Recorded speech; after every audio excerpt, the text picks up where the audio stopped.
To tell you there is some moving and shaking going on in the Indiana Fever organization because they have definitely let go of a player. Now, I know y'all thinking, what does this mean?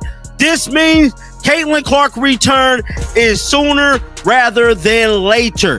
Could that be why we did not see Caitlin come back? I mean, we did not see Caitlin travel with the team this past week.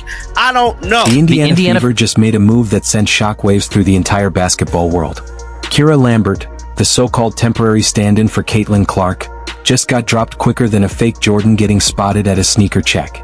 And instantly, every Fever fan with Wi-Fi and an imagination is connecting the dots, all pointing straight to one thing: Caitlin Clark is coming back. Hey guys, today the Indiana Fever have officially released Kyra Lambert, a guard from overseas who Stephanie White signed on a trust me bro recommendation. Somebody who Stephanie White didn't even know existed up until about 8 days ago. Unfortunately for Kyra Lambert, her time on the Indiana Fever has come and her time on the Indiana Fever has gone. Best of luck to you and your future endeavors. This isn't just another routine roster shuffle. This is the kind of strategic flex that makes you wonder if the Indiana Fever are playing 4D chess while everyone else is still arguing over checkers rules. When you waive someone's stand-in before their 7-day contract even runs out, that's not a critique of performance. That's a signal flare. That's clearing space. And in Indiana, there's only one name big enough to clear the deck for. Now, why is this move curious? Well, Lambert was on a 7-day deal, so the Fever could just be looking at this break knowing that her contract was going to expire anyway and not wanting to waste her time. But under the hardship rules, as that it has been, put out there and publicized, the Fever only had to release one of the two players between Odyssey Sims and Kyra Lambert once Caitlin Clark was back. But one of them was going to have to go once they... If you're enjoying this, hit that subscribe button. Just last week, the Indiana Fever were so desperate for a point guard, it was basically an open casting call. Must dribble without gifting the ball to the other team. Enter Kira Lambert, fresh off a strong run in Greece's A1 league, bringing overseas experience, the right sound bites about faith, blessings, and being ready when opportunity knocks.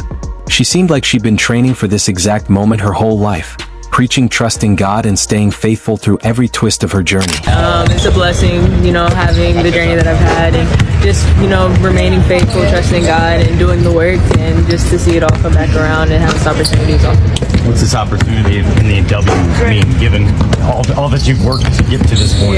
Yeah. I mean, it means everything, to, again, just remain faithful and trust the process. It speaks to resiliency, it speaks to faith, and I'm really excited to be here.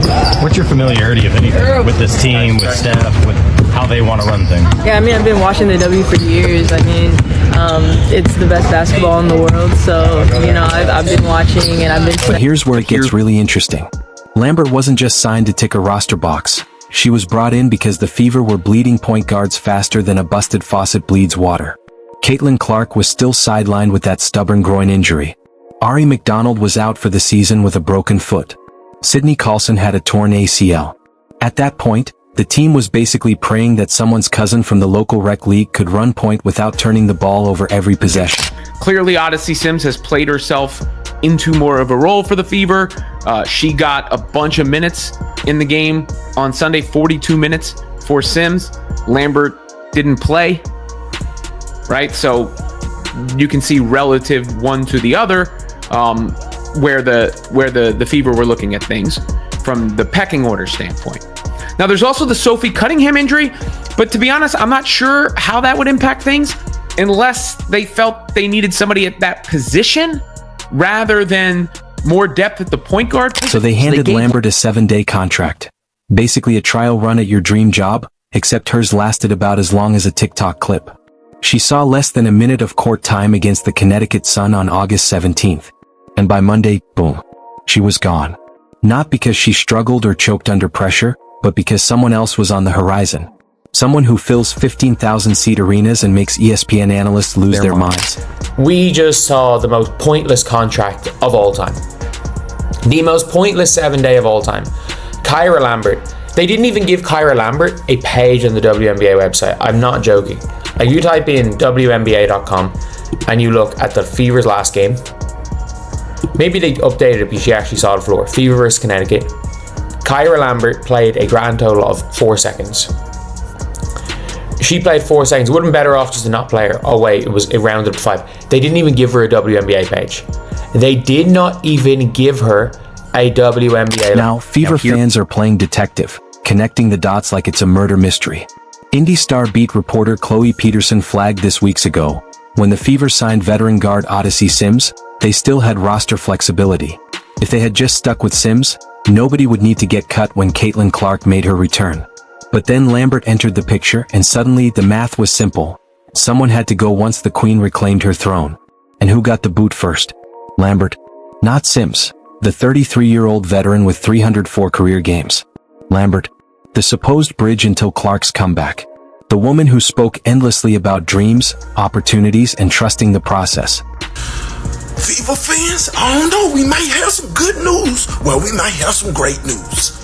Cece, my precious Cece, might be returning. Might be. You hear me? Because they just released Kyra Lambert. You hear me? She had 3 ACL tears. So she wasn't good for nothing anyway. She fragile.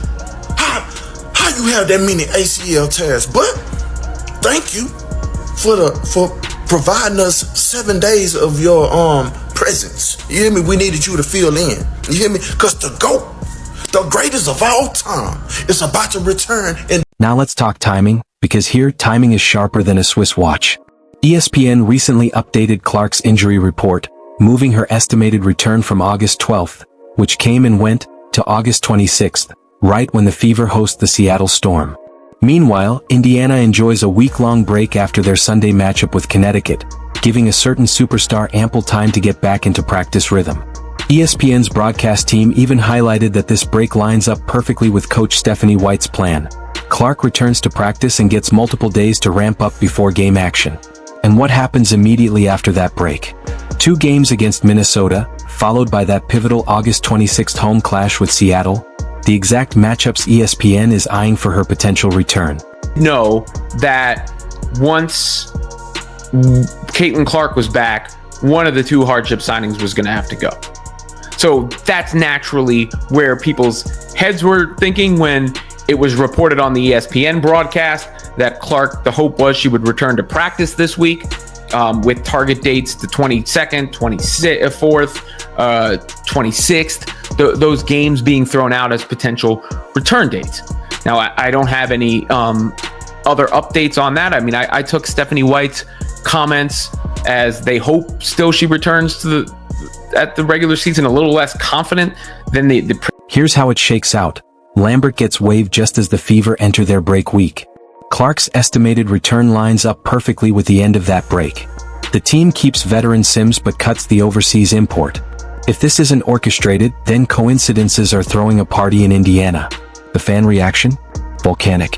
Social media is ablaze with Caitlin Clark celebration graphics, countdown timers, and speculation that would make any conspiracy theorist nod in approval. The Fever sit at 18-15, fighting to hold onto a playoff spot.